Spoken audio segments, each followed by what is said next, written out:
La chronique économique.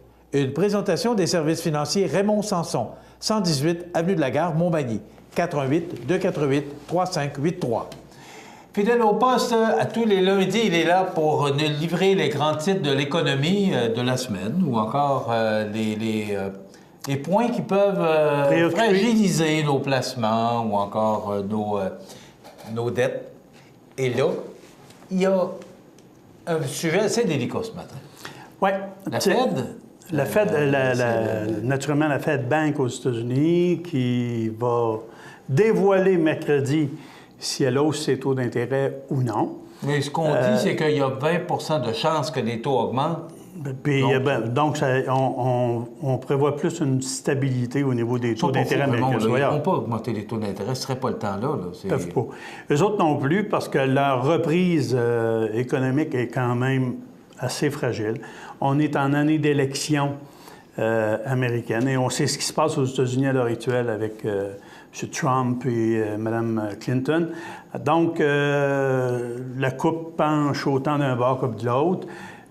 Même si on peut lire dans n'importe quel journal, je pense que même les gens du Parti républicain souhaitent quasiment pas qu'il rentre là comme président parce que ça n'a pas de bon sens. Et écoute, je pense que je vais regarder mes commentaires personnels parce que moi aussi, je voudrais pas faire comme Ward à me ramasser qu'une poursuite. Mais c'est vraiment pas drôle là, ce qui se passe aux États-Unis à l'heure actuelle. Mais je veux dire, un côté comme de l'autre. D'un côté comme de l'autre, effectivement, parce que... Les Américains ont deux choix, puis tu sais, on parle de Mme Clinton aussi avec ses histoires de courriel. Fait que d'un bord ou de l'autre, là, c'est pas rien pour être encourageant. D'un côté, t'as un clown, puis de l'autre côté, t'as une coulée. Fait que tu sais pas quel bord ça va prendre, mais il y a une chose qui est certaine, c'est que ça va avoir une incidence, ça c'est sûr, sur l'économie. Il y a un expert qui parlait de la semaine passée qui disait c'est avoir autant de monde aux États-Unis, ça démontre comment les gens ont peu d'intérêt maintenant à la politique, de voir deux personnes comme Mme Clinton ou comme M. Trump qui vont diriger un pays... qui est quand même le pays au monde, le pays planétaire.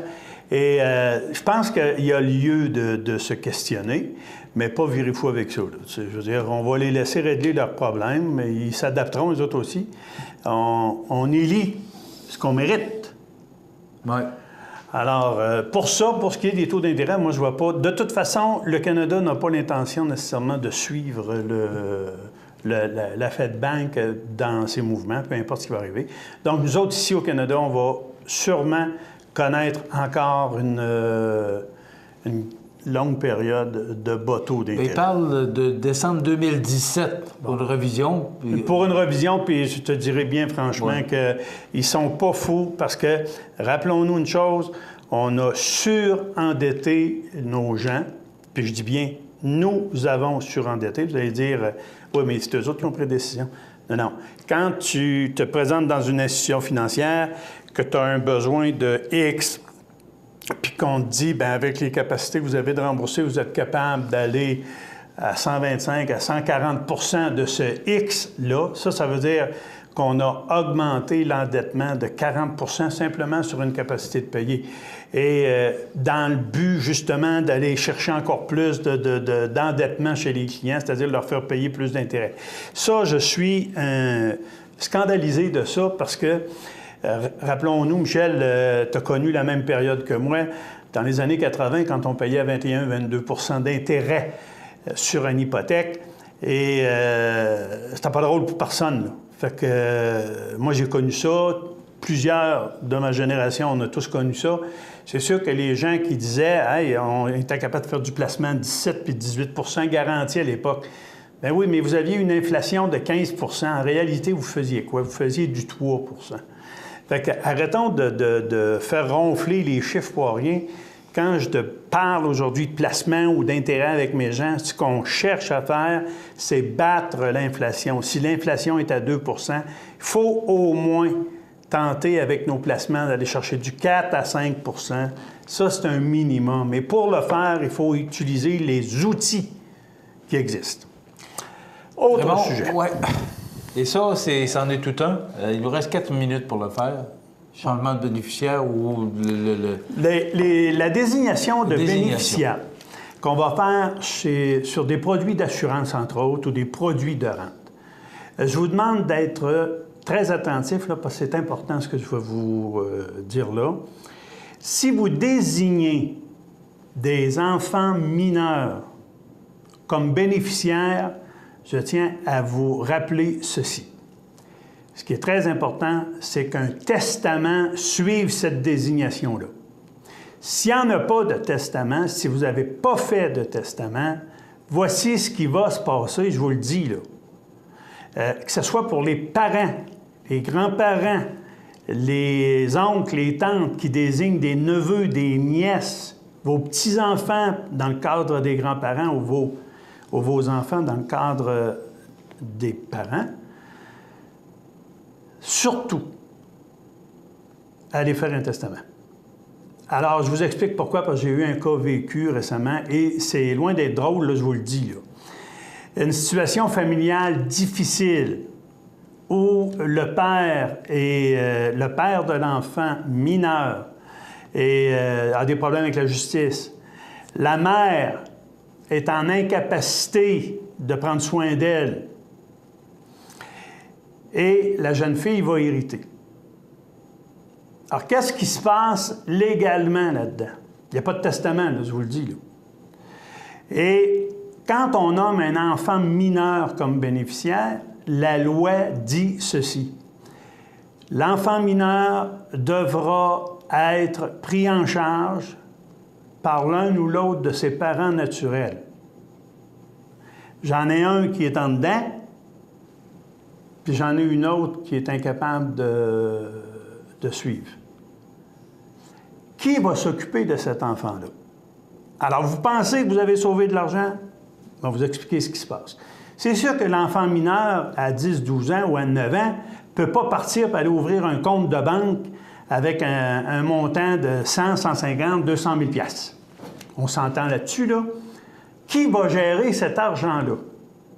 Donc, il y aura obligatoirement un conseil de famille.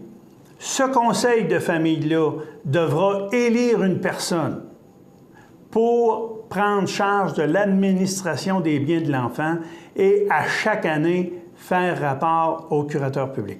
Et là, on voit qu'une famille est décimée, on fait quoi? Eh bien, voilà. Alors, la famille est décimée. Donc, il y aura obligatoirement un conseil de famille. Ça pourrait être un oncle, ça pourrait être une tante. Est-ce que ce sont là les volontés du parent? J'ai vu, on voit régulièrement, bon, un couple qui se sépare, puis tout d'un coup, il arrive un décès, et il n'est pas question, madame nous dit, il n'est pas question que ce soit mon chum qui administre, mon ex-chum qui administre les biens de l'enfant. Oui, ma fille, as-tu fait un testament? Si tu n'as pas fait de testament, si tu n'as pas désigné ou nommé un administrateur advenant ton décès à toi, tu n'as plus un mot à dire. Ça va être lui automatiquement parce qu'en vertu du Code civil, le parent naturel devient automatiquement l'administrateur. S'il n'y a pas d'autre façon de faire. Alors, si vous avez fait un testament, puis bon sang, arrêtez de penser argent quand on parle de testament. Faites-en un sur un bout de papier s'il faut, mais faites quelque chose pour qu'on puisse. Et c'est pas si dispendieux que ça. Puis, oubliez les formules toutes faites d'avance là, que vous allez aller chercher sur Internet.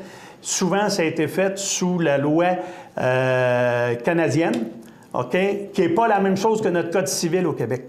Donc, consultez un notaire. Négociez le prix de vos choses, de votre testament ou de votre mandat d'inaptitude et procuration générale, mais faites un document légal parce que vous n'avez aucune idée dans quel état on peut laisser des enfants mineurs à la suite d'un règlement de succession. D'autant plus qu'il n'y a pas seulement que l'histoire du bénéficiaire. Il y aura une succession. Il peut y avoir de l'argent, il peut y avoir une maison, il peut y avoir, etc., etc. Donc, s'il vous plaît, quand vous désignez un bénéficiaire, j'ai rien contre ça que vous désignez votre enfant comme bénéficiaire sur votre police d'assurance vie. Mais faites un testament. Faites des bons papiers. Faites des bons papiers pour qu'on puisse savoir qui prendra soin de votre enfant et qui prendra soin de l'argent de votre enfant. Ça, c'est important.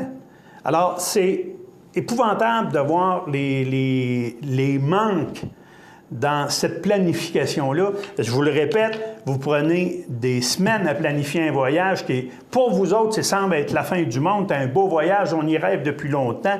On prend 1 an à planifier ça, puis vous n'avez même pas 1 heure à consacrer à un conseiller comme nous autres pour qu'on vous trace un petit peu la voie vers où aller puis prendre les meilleures décisions pour votre enfant, votre planification financière et votre planification successorale.